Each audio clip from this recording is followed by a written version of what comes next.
Hello and welcome to the 6th episode of Authors Chat and More with Dave Pitt, author of 3 self-published books, The Life Machine, The Snake Tale, and The Red Frame. Hello, Dave.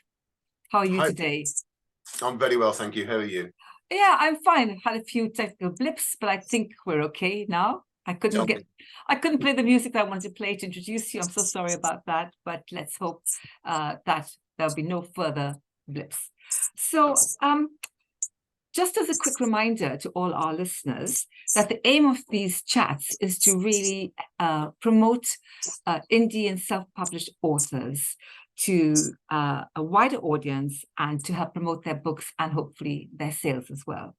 So with that now put aside, I'd like to reintroduce you again to Dave Pitt, who has, tell me, you're a member of Write That Book Masterclass, weren't you, Dave? I was, yes. That's the first thing that inspired me to get it published, get it finished and get it published, my first book. Yeah, and when did you join the masterclass? 2020, I think, during lockdown. Okay, because I joined, I think, in 2021, I think a year after you. All right, okay. So, Dave, I have started to read The Life Machine, and I have to say I am enjoying it. It's not what I expected, so it's a complete shock to what I thought it was going to be, but it is truly powerful. So, what would you say is the genre of your book? And when I ask you the genre, is because this is the first time I'm actually, having read your book, interviewing an author who's written in your genre. So I can relate to it very easily. It's like from my cosmic mind, I'm really getting a great feeling for it. So tell us about the genre of your book. It's a psychological thriller set in modern day Edinburgh with supernatural overtones, really, or elements involved. Yeah. And anything more about that particular genre? Is it a very widely written genre? I think some of my favourite authors, Stephen King or the Irish author John Connolly, touch on elements in this, and I've always enjoyed their work. So I think I've just naturally gravitated towards it.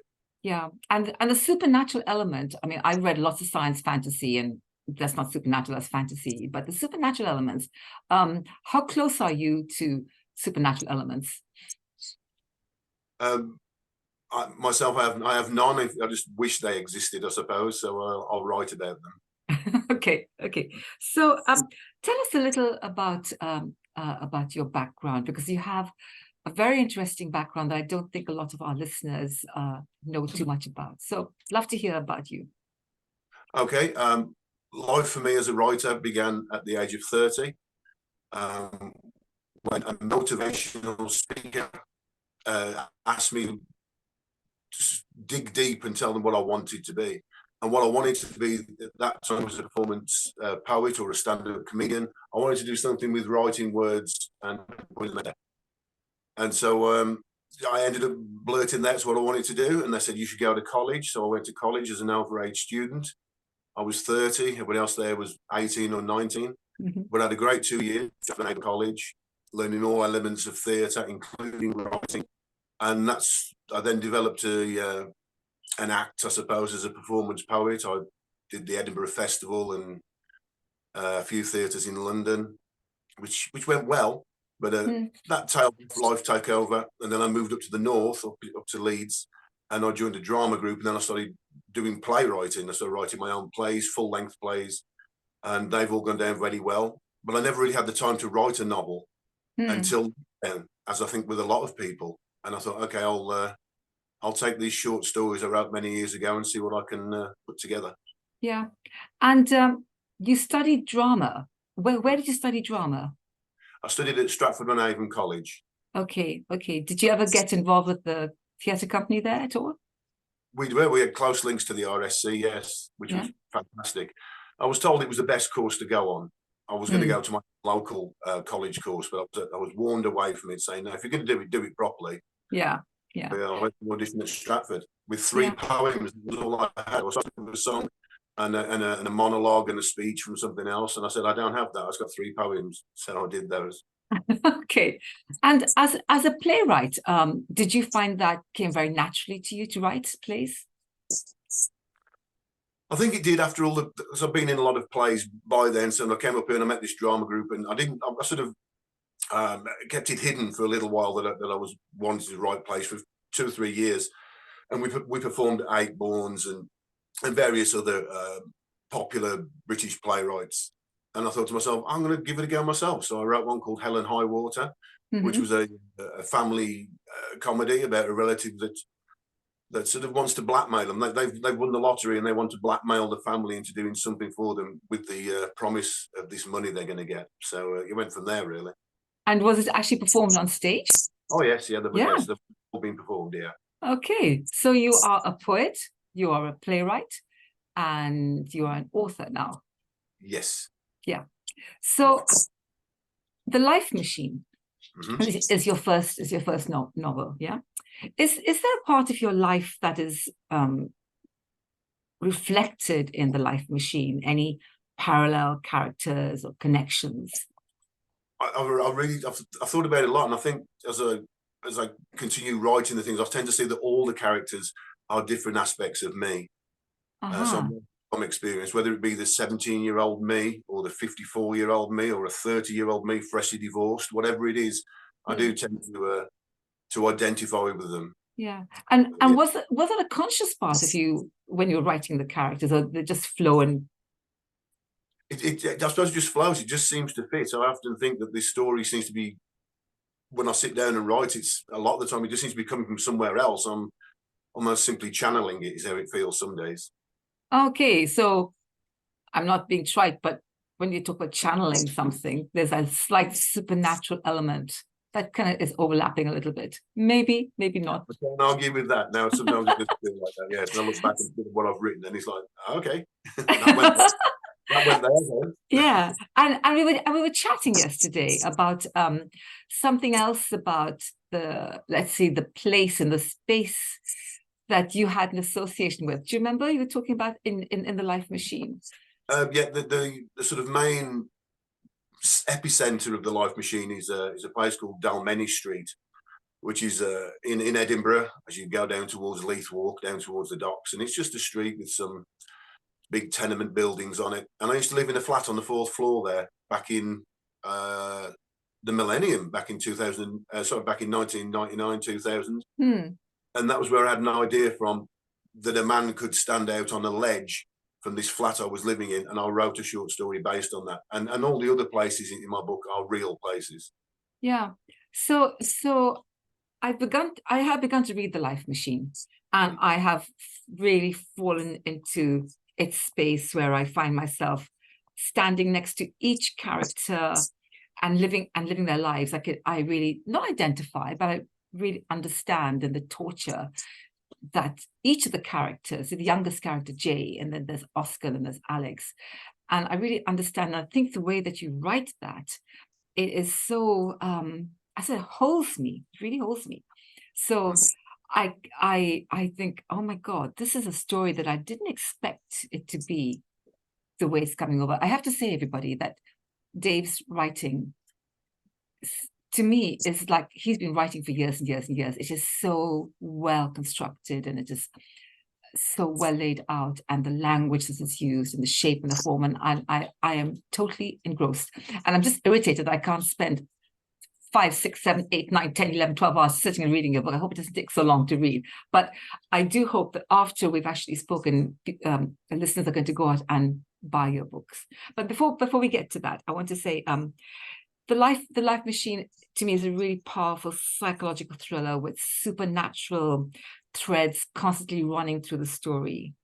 Can you tell us about the story a little bit, so as not to give anything away? And I love the character of Inspector Harvey. Okay. I wrote the story of Alex as a short story back in Edinburgh, say 26 years ago. I also wrote another short story about Oscar, which was about a serial killer. And so when I decided to write my first novel, I decided to put those stories together. But they're two completely different stories. Alex meets an angel, and Oscar is troubled by a voice in his head that wants him to commit serious crimes. So I thought I need a detective, or I need a police inspector. And I think the old trait of any police inspector being either a drunkard or a drug user, or a man with problems with authority, or a broken marriage, and I decided to go completely against that. This is a straightforward, normal man who has deep feelings for his job, although he's never risen above the rank of inspector. Something that can be frowned upon by some of the other policemen in his station. That he'd be stopped there, but he stopped there because that's where he's happiest. He likes to be. He likes those cases to come in and to solve them. But this case is of this world and another. So. Okay, so we've got an extra dimension Yes. that we're going to be coming across when we actually get into the story and to read it. So I would love it if our listeners could actually hear a little bit about the story. So would you be prepared to read us something? Absolutely. Would you like to pick a number between 1 and 50, and I'll read that start of that chapter? Chapter 25. I don't know where the number comes from. 25. Oh, it's very short. It's only half a page. I may have to go into one after that. I'll tell you what, I'll try 26. Okay, all right. Okay, let's go. Inspector Harvey Cooper had watched Jay disappear around the corner, but didn't even consider giving chase. He was 53 years old now and didn't do that sort of thing. So instead, with raised eyebrows, he'd asked the other young man if he would be so kind as to accompany him to the station. Now, precisely 1 hour after that request, they were sat across from one another, the tape recorder between them. Scott was 18 and streetwise, so Harvey guessed he wasn't the grassing type. None of the youngsters were nowadays. No respect for the law. But this particular inspector was an experienced and skilled interrogator, so the stage was set for a head-to-head, a battle royale in a high-stakes session, two heavyweights in the world of show and tell, going for it with mercy, blow for blow. So no matter how you looked at it, a furious tear-up was on the cards. However, what actually happened was not only a little surprising, but also a touch disappointing, to the point where the mug of coffee Harvey placed on the desk at the start of the interview hadn't even gone cold by the time he turned the tape recorder off. Because Scott Hutchinson didn't just talk, he sang like a bird in an aviary, on fire. No detail was missed in his confession, and Harvey knew for certain he was getting it gospel. When a man is as scared and tired as this Hutchinson guy was, well, it's obvious he would only tell you the truth. So Harvey just sat back and listened on as more puzzle pieces were delivered to him with a big bow around them. Everything Scott knew was given freely, from the suicidal guy that Jay let fall, to the murder of the old man, from the phone call at the bus stop, to all the threats over the past 2 days, and even the cut on the back of his hand. After Scott finished his confessions, he, for the second time in just a few life-changing hours, asked the inspector a particular question. Can I go now? Harvey agreed that he could, but advised him to stay at the station, just for a little while until they caught Jay. And then he left the young man in his coffee in the interview room and proceeded to try and get an update on the running boy. Oh, excuse me, Harvey thought. Things had changed so quickly. The running murderer boy. Wow. Do you know, I can actually visualize that whole scene. And I'm going to ask you a question in a little while. Yeah. So now you have written a further 2 books. Yeah. Where do you go from here? Okay.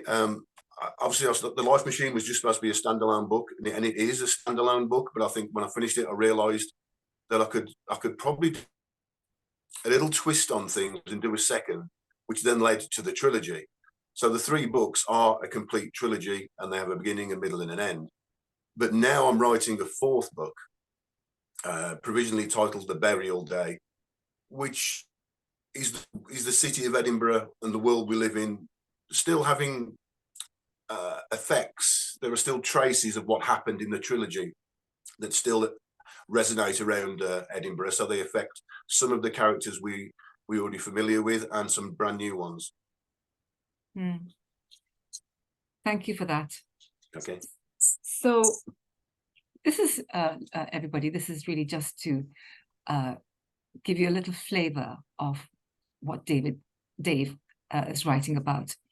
One of the things that we know we're learning as self-published writers is how difficult it is to promote ourselves and the marketing element. A lot of us who come into writing don't even think about, oh, no, I've written my book, I've self-published it, now how do I sell it? I mean, Dave is a classic example of the way I have watched him on Facebook promoting his book.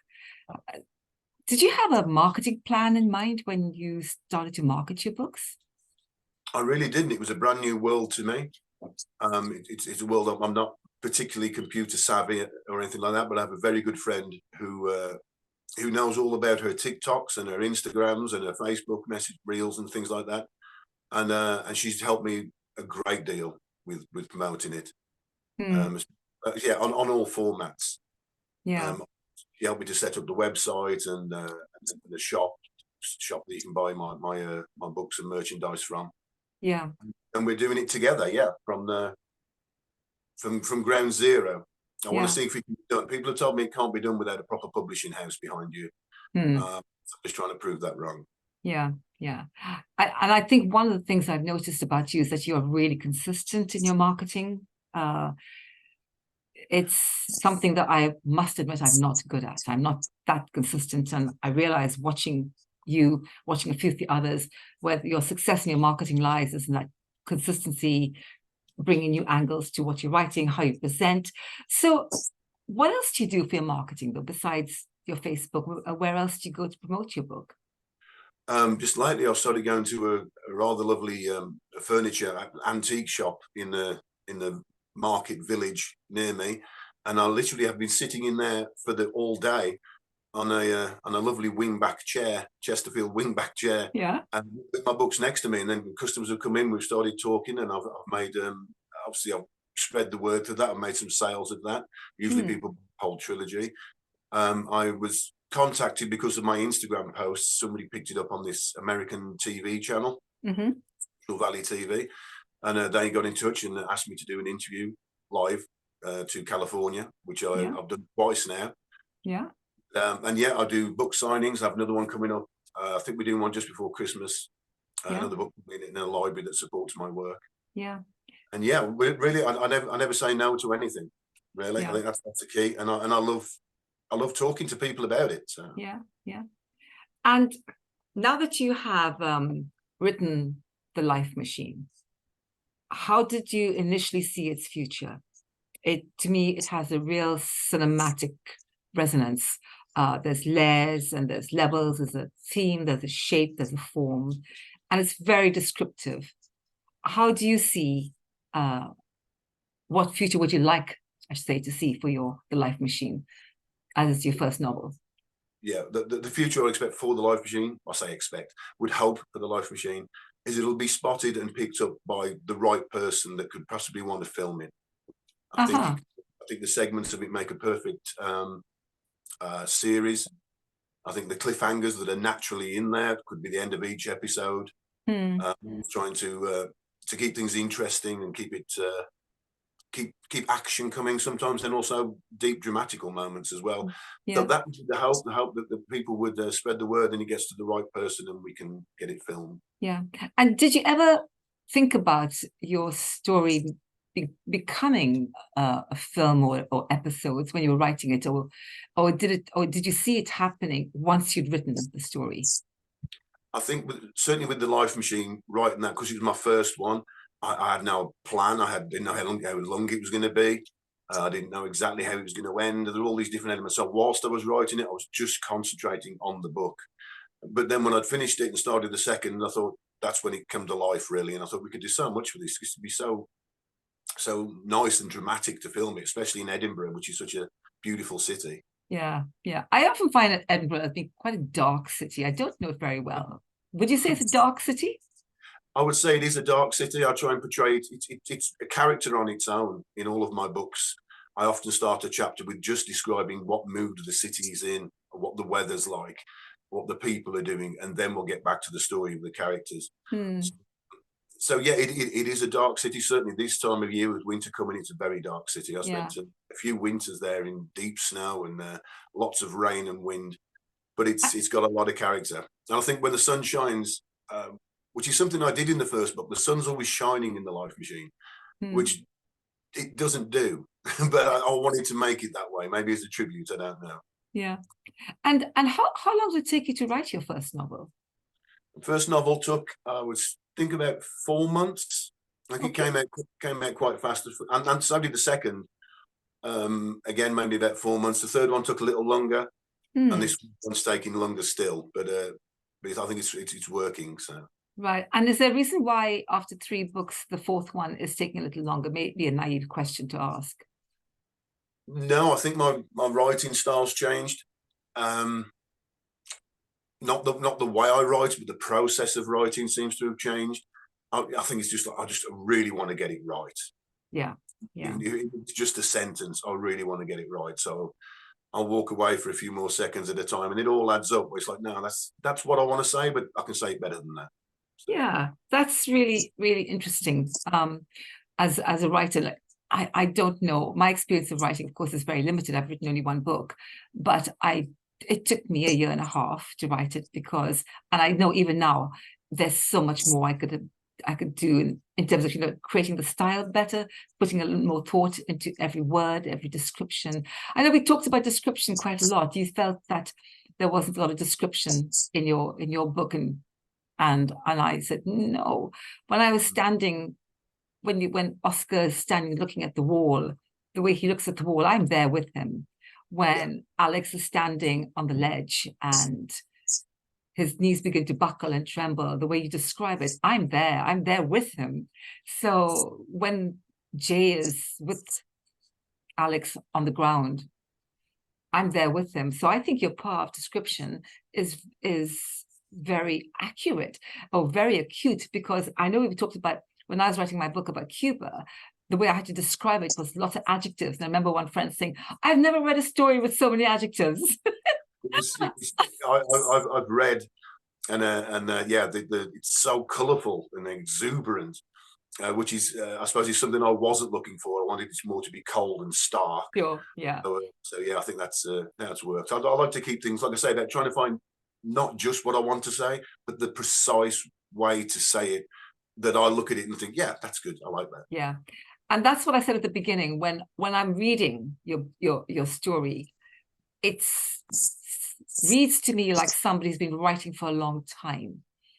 It has that sense of real thought and real understanding of the language and how to use the language. I think it's really important in writing, understanding the language in order to get whatever it is that you're trying to say, and the reader absolutely gets exactly what you're saying and is then there with you.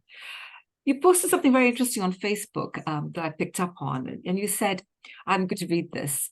Sometimes you just need to step away from the typing to really see the bigger picture and appreciate it once again. So as you stand back from your trilogy books, what sense are you getting from those 3 books that you've written so far? I personally have an immense feeling of pride and happiness that I pulled it off. And sometimes, sometimes people remind me, they're like, Dave, you've written a trilogy, and I'm almost as astounded as they are to think, yeah, I did. Yeah. Like I said, the process was quite supernatural. Is made too much of a word. That's how it feels. But I suppose maybe that's how it feels when you are doing something that you love to do. Yeah. It's not a chore. But also sometimes you do have to step away and remind yourself. And sometimes it's nice to take a break and then come back.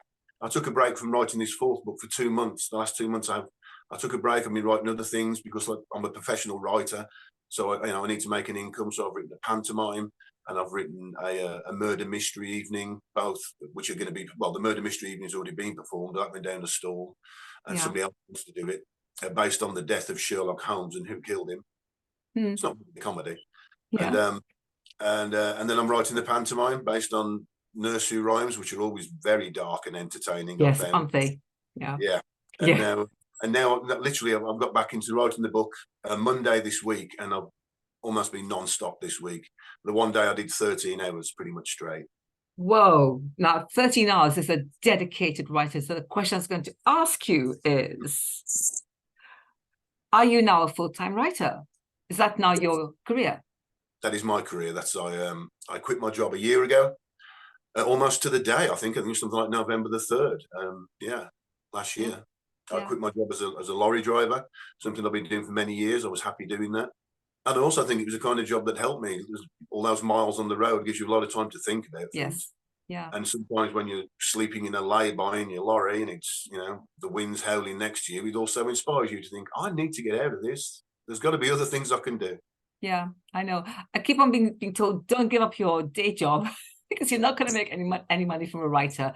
But that's not really the reason why we write, is it? No, that's certainly not why I'm writing now. No, I'm writing now because I've finally found the thing that I want to do, and I'm considering myself good at. Yeah, it's my art, it's my angle, so that's what I'm going to do. And I've had wonderful feedback so far, so I'm very happy. Yeah, and I totally endorse that you are a really brilliant writer, and I'm hoping to see wonderful, great things coming from you. Do you think this is a genre that you will continue to write in, or are you getting feelings for other genres now? I'd like to think I could do other genres, and I think it'd be very interesting to try that. But I was on the local radio station the other day, and someone asked me a similar question to that. Will there be a fifth or will there be a sixth book? And I said, it's really not up to me. I can't make the decision like that. I'm so enjoying writing the fourth at the minute. If that gets to the point, I have a limit of about 150,000 words per book. So if I get to that limit and I think there's still more to tell, then I could very well do another one. It won't be up to me; it'll be up to the story. Yeah. But if I ever get to the point where I'm finished with Alex and Jay and Harvey, and I'm satisfied, then yeah, I would like to try another genre. What genre? I'm not too sure. Yeah, it'll come to you when it comes to you. Yeah, absolutely. So Dave, thank you very much for joining us in Authors Chat. I hope that our listeners have picked up some really valuable tips about writing, your style, and I hope that listeners who haven't read your book will go out and buy your book. So tell us, where can listeners buy your book from? You can contact me at my website, davepitauthor.co.uk, and drop me a message. You can make a payment there. I will then personally post you signed copies. It's also available on Amazon and on Kindle version. Yeah. And there's an ebook.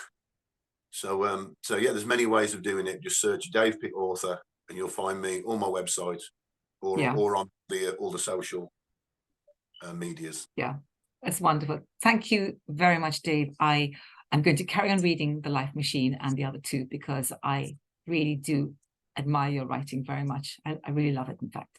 So thank you for joining me, and thank you everybody else for joining us today. I will upload Dave Pitt's video on my YouTube channel, which I will again put into social media so that you can actually find the channel itself. I didn't put it up here, I'm sorry about that, but it will be on my Facebook page, Beth A. Jordan Author, and it will also be shared with Dave and as many people as possible, because I want Dave to become so famous. Thank you once again, and look forward to chatting with you another time when you are a mega star. Anytime at all. I'll never forget where it all started. Thank you so much, Dave. Bye for now. Bye, everybody. Have a good weekend. Bye. Bye.